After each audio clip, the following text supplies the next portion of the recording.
faut comprendre une chose qui est très simple, c'est que le Sénat est totalement inféodé à la Macronie énergétique et suit la politique énergétique. Ça avait été le cas au moment de la loi d'accélération du renouvelable où ils avaient soutenu la loi d'Agnès Pannier-Runacher. Dites-moi, est-ce que notre facture va augmenter ou pas? Parce que ça intéresse les spectateurs. Alors ça, c'est formidable. Parce que là, on a vraiment la précipitation énergétique du gouvernement, puisque ça fait 15 jours, 3 semaines qu'on parle de l'augmentation de la facture d'électricité et notamment des problèmes de taxes qui servent à financer les éoliennes. Et comme il faut réagir parce qu'ils sentent qu'il peut y avoir une crise sociale extrêmement forte, alors je rappelle une chose toute simple, la facture d'électricité, c'est 1/3 d'électricité et 2/3 de taxes. Et dans ces 2/3 de taxes, vous avez 1/3, c'est pour financer la TVA et les subventions aux éoliennes, ça s'appelle l'accise.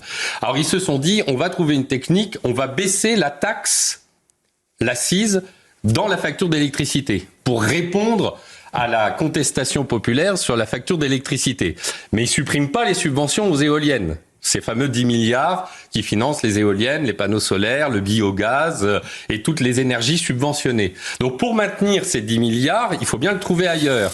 Et donc ce qu'ils font, c'est qu'ils vont augmenter la taxe sur le gaz. Donc ils font un tour de passe-passe en baissant la facture d'électricité et ils vont augmenter les taxes sur le gaz pour compenser. Ça, c'est pas de la désinformation. Alors, c'est pas de la désinformation et c'est important. C'est tout neuf. Parce que quand je suis venu la semaine dernière, il y a eu une réaction du gouvernement qui a dit qu'il voulait faire ce schéma. Et pour soutenir ce schéma, eh bien, c'est le Sénat LR. Ce sont les Républicains qui ont déposé ce samedi soir un amendement pour la loi de finances.